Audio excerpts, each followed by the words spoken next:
में चर्चा का विषय है, लेकिन हिंदू धर्म ग्रंथों में इस जगह का जिक्र बहुत पहले से है। कल की पुराण में कल की अवतार का जिक्र है और इसी को मौलाना घूम घूम कर सुना रहे हैं। जर्जिस, कुरैशी, फजल और अब्दुल्ला भगवान विष्णु को ऑन कैमरा अवतारी बता रहे हैं। आज अब पहली बार हिंदू धर्म गुरुओं से नहीं बल्कि मौलानाओं से सुनिए कल की पुराण। कलयुग में जो बुराई होगी उस बुराई के खात्मे के लिए इंसान वो परमात्मा अवतार लेंगे कल्कि की शक्ल में, अंतिम संदेशा की शक्ल में। उस कल्कि अवतार की ये खुसूसियत होगी कि उसके बदन से खुशबुएं महकती होंगी। इसी भगवत पुराण का स्कंद 12 अध्याय 2 श्लोक 19 वहां लिखा है कि वो जो कल्कि अवतार आएगा वो जगपति होगा, और जगपति का मतलब है आलम की हिफाजत करने वाला। आखिरी नबी कब आएगा? कलयुग में, ये हिंदू धर्म कहता है। कब आएगा? इत्थे कलोगत प्राय, कलयुग के शुरू होते ही, पूरे तरह कलयुग में नहीं, कलयुग शुरू होते ही। जनेशु खरगड़ मिड़ी, जनेशु जनता, लोग खरगड़ मिड़ी जानवरों की तरह हो जाएंगे। अल्लाह के नबी जिस जमाने में आए लोग जानवरों की तरह हो चुके थे। हम मुसलमानों के अंदर भी ये कॉन्सेप्ट है कि इमाम महदी का जो ज़हूर होगा वो मक्का से होगा। ये दोनों में मुश्तरकात है, दोनों में ये बात सेम पाई जाती है। शुंबल ग्राम यानी अमन की जगह में मुस्लिम मोहल्लों में कल की कथा सुनाई जा रही है। भगवान विष्णु के 10वें अवतार की महिमा बताई जा रही है। कोई मौलाना गा गा कर संभल का गुणगान कर रहा है तो कोई कलयुग में होने वाले कल की अवतार का यश गान कर रहा है। इस कलयुग में जो बुराई, उस बुराई के खात्मे के लिए अंतिम महर्षि अवतार लेंगे, इसी को कल की अवतार कहा गया।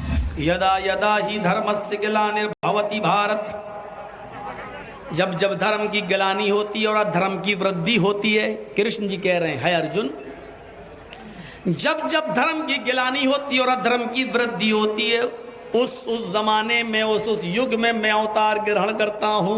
इसी कल की पुराण के 20वें अध्याय के 5वें श्लोक के अंदर है कि वो कल की अवतार शैतानी कुव्वतों के खिलाफ जब जंग करेगा, उसके हमरा उसके 4 मददगार होंगे। खुदा जो है वो अपने अवतार भेजता है, अपने नुमाइंदे भेजता है। तो काले की अवतार शुंबल ग्राम के अंदर आएंगे। शुंबल ग्राम एक जगह है और इसके अगर आप मीनिंग निकालेंगे तो बलदुल अमीन आता है, बलदुल अमन, और बलदुल अमन मक्का को कहते हैं। जिस संभल में सनातनी सबूत मिल रहे हैं, जहां सदियों पुराने इतिहास के कुएं खोद रहे हैं, वो संभल मौलानाओं का फेवरेट टॉपिक बना हुआ है। संभल का हरिहर मंदिर, संभल के 68 तीर्थ क्षेत्र, संभल में कल की अवतार और संभल की हिंसा, और भी अलग अलग तरीकों से संभल को याद किया जा रहा है। दिलचस्प बात यह है कि मुस्लिम मोहल्लों में जाने से पहले मौलाना बाकायदा श्रीमद् भगवत पुराण का स्मरण कर रहे हैं ताकि कल की अवतार की A to Z डिटेल खुद समझ सकें और फिर नौजवानों को बता सकें। हिंदू धर्म के अंदर 18 पुराणों का वर्णन है। उनमें 3 पुराण बड़े मशहूर हैं, भागवत पुराण, कल्कि पुराण, भविष्य पुराण। और भी हैं, अभी मैंने बताया था गरुड़ पुराण, मत्स्य पुराण, शिव पुराण, बहुत से पुराण। 18 पुराणों में 3 पुराण बड़े मशहूर हैं, भागवत पुराण, कल्कि पुराण और भविष्य पुराण। और नबियों के, पैगंबरों के आने की बशारत और भविष्यवाणियां इन्हीं तीनों किताबों में मौजूद हैं। इन तीनों किताबों के अनुसार दुनिया में लगभग 64,000 पैगंबरों के आने का सबूत मिलता है। कितना? 64,000 ऋषि मुनि। तो हिंदू भाइयों के शास्त्रों में लिखा है कि इस अंतिम जमाने में, इस कलयुग में एक अवतार आने वाला है। एक वो विष्णु जी जो अवतार लेंगे, अंतिम अवतार, और इसी युग में आएंगे। और उनकी आने की जगह भी तय की गई है, उनके आने की जगह भी संस्कृत में बताई गई है। तो उसी जगह के बारे में लेकर झगड़ा। क्या कहा गया, मैंने मंत्र पढ़ा। संभल की शाही जामा मस्जिद को लेकर मौलानाओं की मजहबी आस्था है, मगर कल्कि अवतार को लेकर उनका नजरिया हिंदू धर्म से बहुत अलग नहीं है। बस फर्क इतना ही है कि उनका तर्जुमा अपना है, तरीका इस्लामी है। जिस तरह कई मौलाना राम भक्ति करते हुए देखे जाते हैं, जिस तरह मुस्लिम धर्मगुरुओं को कृष्ण की आस्था में लीन पाया जाता है, उसी तरह कल्कि अवतार का वर्णन भी मौलाना अपनी तकरीरों में करते हैं। हालांकि ऐसे मौलाना मजहबी आस्था को ध्यान में रखते हुए अपने वीडियो जानबूझकर सोशल मीडिया पर अपलोड नहीं करवाते। मुस्लिम मोहल्लों में माइक पर कल्कि पुराण सुनाने के बाद वहां से अगली लोकेशन पर निकल जाते हैं। और कल्कि पुराण के अंदर भी है कि उस कल्कि अवतार की विलादत शंभल गांव में होगी। कल्कि पुराण अनशवन अध्याय 2 श्लोक 4 उधर मौजूद है। अब ये शंभल गांव क्या है, इन्हीं पुराणों के अंदर उस शंभल गांव की खुसूसियतें मौजूद हैं। वो क्या है कि वो शहर, वो गांव ऐसा होगा जहां अमन ही अमन होगा,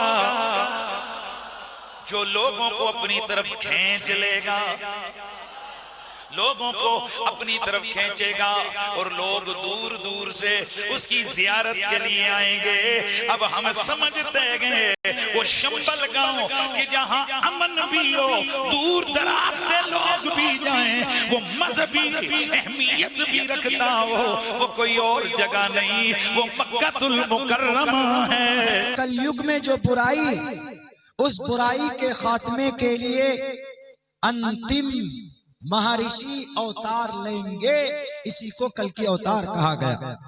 तो ये अवतार कहाँ लेंगे जनाब? इंडिया में लेंगे कि नेपाल में लेंगे कि पाकिस्तान में लेंगे कि बांग्लादेश में लेंगे कि श्रीलंका में लेंगे कि जजीरतुल अरब में लेंगे कि एशिया में लेंगे कि मलेशिया में लेंगे कि साउथ अफ्रीका में लेंगे? कहां पर लेंगे? हिंदू धर्म के पुराण में लिखा है उनके अवतार लेने की जो जगह होगी, उस जगह का नाम शंभल का राम गुख्य सबराहमन सगहातमन भवने विष्णु यशा कल्कि प्रादुर्भविष्यति। तो वो जगह संभल होगी। क्या? संभल। मौलानाओं की तकरीरों में कल्कि अवतार का जिक्र भले ही आपके लिए हैरानी भरा हो सकता है, लेकिन इस्लाम में भी ऐसी ही भविष्यवाणियां मौजूद हैं। माना जाता है कि कल्कि पुराण और मेहदी की कई समानताएं मौलानाओं के इस भरोसे को प्रबल करती हैं। हिंदू धर्म ग्रंथ में बताया गया है कि कलयुग में कल्कि अवतार होगा। उसी तरह इस्लाम में बताया गया है कि कयामत से पहले मेहदी अल इस्लाम की आमद होगी। कल्कि के अवतार को लेकर पुराण में जिक्र है कि संभल उनकी जगह होगी, जबकि मेहदी के बारे में बताया गया है कि वो पूर्व दिशा से आएंगे और ये भारतीय उपमहाद्वीप में कहीं हो सकता है। दावा ये भी किया जाता है कि कल्कि भगवान जिस तरह जादुई कौस्तुम मणि धारण करने वाले हो सकते हैं, उसी तरह मेहदी अल इस्लाम के पास हजरत सुलेमान की चमत्कारिक अंगूठी होगी। मान्यता है कि मानवता की भलाई के लिए दोनों धरती पर आएंगे। ऐसा तब होगा जब चारों तरफ हाहाकार होगा और अच्छाई खत्म हो चुकी होगी। दोनों की सवारी सफेद घोड़ा बताया गया है। कल्कि भगवान की तरह ही मेहदी के पास भी चमत्कारिक तलवार होने का वर्णन मिलता है। जिस तरह कई मौलाना अल्लाह और ओम को एक मानते हैं, उसी तरह ये मौलाना कल्कि और मेहदी में बहुत फर्क नहीं देखते। कल्कि अवतार ये जो नजरिया है जालिम के खात्मे के लिए, उसका सर्वनाश करने के लिए आखिर जमाने में जो आएंगे उनका एक निजात दहिंदा का तस्वुर है। इमाम महदी हम सुन्नियों के अंदर भी है और शिया के यहाँ भी है कि इस दुनिया में आकर वो जुल्म का खात्मा करेंगे, नफरतों को मिटाएंगे और पूरी दुनिया के अंदर जो खुदा परस्त ताकतें हैं, जो खुदा को मानने वाले हैं, उनको एक जगह पे करेंगे और पूरी दुनिया के अंदर जो खुदा के खिलाफ जो कुव्वतें हैं, जो लोग हैं, जो शैतानी ताकतें हैं, जो दज्जाली कुव्वतें हैं, उनका खात्मा करेंगे, उनके साथ मुकाबला करेंगे इमाम महदी। उनके आने के बाद दुनिया से अंधेरा मिट जाएगा, अंधेरा नाश हो जाएगा, मोह मदांधिकारम नाशम, वो अंधेरे को नाश कर देंगे, वो अंधेरे को मिटा देंगे। तथस्तु शंभल गिराम में सोत स्वाजीव जाता है, वो शंभल गिराम में, शंभल मानी शांत और गिराम मानी गांव, वो शांति वाले गांव में आएंगे, यानी अल बलदिल अमीन, अमन वाला शहर, यानी मक्के के अंदर वो आएंगे, वो मक्के में आएंगे। शंभल गिराम मीज मक्का, वो मक्के में आएंगे, शंभल गिराम में आएंगे। इत्कलो गत पर आए, 4 युग में 3 युग गुजर जाएंगे, वो कल युग में आएंगे। मुस्लिम मोहल्लों में कल की कथा का चित्रण इसलिए सुर्खियों में है क्योंकि ये वो मौलाना और मुफ्ती हैं जिन्हें कट्टर माना जाता है। ये इस्लाम से जुड़ी मजहबी विचारधारा को बढ़ावा देते हैं, बाबर और औरंगजेब की क्रूरता को फेक नैरेटिव के साथ बताते हैं, ईश्वर और हिंदुत्व के खिलाफ अनर्गल प्रलाप करने में ये पीछे नहीं रहते। मंदिर मस्जिद की बहस में नौजवानों को भड़काने के लिए घूम घूम कर पूरी कोशिश करते हैं। तमाम वेदों में, पुराणों में, शास्त्रों में वो जगत गुरु नराशम्स अंतिम ऋषि कलकी अवतार मोहम्मद सल्लल्लाहु अलैहि वसल्लम का ही जिक्र है। 10 अवतार है महाविष्णु के, पंडित जी है महाविष्णु के, मत्स्य, कूर्मा, वराह, नरसिम्हा, वामना, भार्गवा, राघवा, कृष्णा, बौद्धा, नंतर कलकी अवतार। आप देखेंगे बहुत सारे मंदिरों में ये 10 अवतारों की मूर्तियां बनाए हुए हैं। 10 अवतारों के। कलकी अवतार को कैसा बताया जाए? कलकी अवतार को घोड़े पे सवार तलवार लेकर बताया गया। हर मंदिर में देख लीजिए आप, पंडित जी पूछ लीजिए आप, कलकी अवतार को किस तरह बताया गया? घोड़े पे सवार तलवार लेकर। अब आप बताइए, कलकी अवतार ये कलयुग है, कलकी अवतार की प्रतीक्षा कर रहे हैं, हम इंतजार कर रहे हैं, तो फिर ये घोड़े का तलवार का दौर है क्या? घोड़े का तलवार का दौर बीत चुका। वेद प्रकाश उपाध्याय जी, आप किताब लिखिए कलकी अवतार मोहम्मद साहब और नराशम्स अंतिम ऋषि। आप कहते हैं कि आज हमारे हिंदू भाई इंतजार कर रहे हैं, कलकी अवतार आने वाले हैं, जगत गुरु आने वाले हैं, नराशम्स आने वाले हैं। वक्त बीत चुका है, घोड़े का तलवार का दौर खत्म हो गया। 1400 साल पीछे जाना पड़ता आपको। एक वजूद को ढूंढने के लिए, वो कलकी अवतार को तलाश करने के लिए आपको 1400 साल पीछे जाना पड़ता। उस कलकी अवतार की ये खुसूसियत होगी कि उसके बदन से खुशबुएं महकती होंगी। इसी भगवत पुराण का स्कंद 12 अध्याय 2 श्लोक 19 से वहां लिखा है कि वो जो कलकी अवतार आएगा वो जगपति होगा, और जगपति का मतलब है आलम की हिफाजत करने वाला।